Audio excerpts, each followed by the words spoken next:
Agree morning podcast में आपका स्वागत है। आज 11 नवंबर।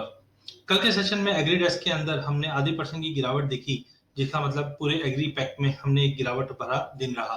कल हमने देखा एडिबल ऑयल कॉम्प्लेक्स में soybean, refined soya, mustard, castor, इन सभी में हमने sideway to negative price momentum देखा। वही मसालों के अंदर भी हमने देखा कि जीरे में 1% की गिरावट, बाकी हल्दी और धनिया दोनों में ही sideway to negative price momentum बनता हुआ दिखाई दिया। चाइना में मल्टीपल ऑफ टाइम हमने देखा 50 टू 100 के सपोर्ट से ही मार्केट खड़ा हुआ है, जबकि कॉटन सीड ऑयल किक में एक अच्छी तेजी के बाद प्राइजेस में एक प्रॉफिट बुकिंग आता हुआ दिखाई दिया, जो 1.25% की गिरावट के साथ 1917 पे जाके क्लोज होता हुआ दिखाई दिया, बट 1900 का लेवल बिल्कुल मेंटेन करते हुए चल रहा है। गवार कॉम्प्लेक्स में भी हमने मिला जुला ट्रेड आते हुए देखा। वहीं सीपीओ के प्राइजेस में रिफाइंड सोया ऑयल के साथ साथ हमने एक sideway to negative price momentum करते हुए देखा। ओवरऑल आज के सेशन की अगर बात करें तो वाजा की रिपोर्ट के बाद कॉटन कॉम्प्लेक्स और साथ में सोयाबीन कॉम्प्लेक्स में हम एक तेजी का रुख देख सकते हैं।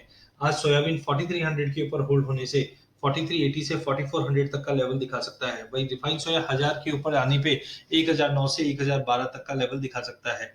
मस्टर्ड में भी हमने इनिशियली एक अच्छी खासी तेजी देखी और 6100 के ऊपर होल्ड होने पे 6180 से 6220 तक का लेवल देख पाएंगे। कैस्टर 4700 का इंपॉर्टेंट रेजिस्टेंट पॉइंट रहेगा, सपोर्ट पॉइंट रहेगा। प्राइजेस 4650 से 4750 का जो दायरा है, इसी दायरे में ट्रेड करेगा, बाय ऑन ड्रॉप करके चलना चाहिए। मसालों के अंदर आज मार्केट रेंज बाउंड रहेगा। जीरे पे ध्यान रखिए, ट्रेड कीजिए 14200 के करीब जीरे को लीजिए। 14380 का इमीडिएट टारगेट दिखाई दे रहा है।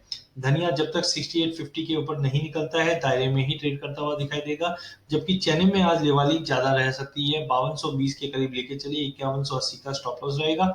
5280 तक के लेवल हम चने में देख पाएंगे। कॉटन सीड ऑयल किक में भी तेजी का रुख है, जो 1956 का लेवल तोड़ के 1990 तक का भी लेवल दिखा सकता है। गवार सीड गवार कॉम्प्लेक्स की अगर बात करें तो यहाँ पे हमें लगता है कि 4200 काफी क्रुशियल सपोर्ट है। 42 के नीचे जाने पे ही हम एक बड़ी बिकवाली देख पाएंगे, अदरवाइज 42 से 4450 के बीच का जो दायरा है, इसी दायरे में मार्केट ट्रेड करता हुआ दिखाई देगा। वहीं इंटरनेशनल मार्केट को देखते हुए आज पूरे ही ऑयल कॉम्प्लेक्स में तेजी का रुख रहेगा। खास करके सीपीओ में भी हमें लगता है 885 के ऊपर होल्ड होने पे 890 से 899 तक के लेवल हम सीपीओ में देख पाएंगे, जबकि कॉटन के प्राइसेस में 20000 का स्मॉल रेजिस्टेंस बना हुआ है। 20000 के ऊपर तोड़ने पे हम करीबन 20600 तक के लेवल जल्द देख पाएंगे।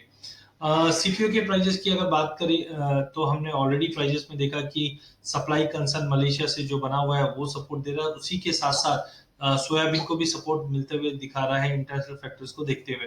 फ्लैग पैटर्न बना हुआ ब्रेकआउट आ चुका है। 4380 के टारगेट के लिए सोयाबीन लेके चलिए। कॉटन सीड ऑयल केक में 1920 के करीब लेके चलिए, जो 1990 तक का लेवल दिखा सकता है। जब तक प्राइजेस 1860 के ऊपर होल्ड है, ट्रेंड पॉजिटिव रहने की उम्मीद है। अधिक जानकारी के लिए आप हमारा यूट्यूब चैनल सब्सक्राइब कर सकते हैं। इस चैनल में हम आप तक इक्विटी, कमोडिटी, करेंसी के अपडेट टाइम टू टाइम लाते रहेंगे।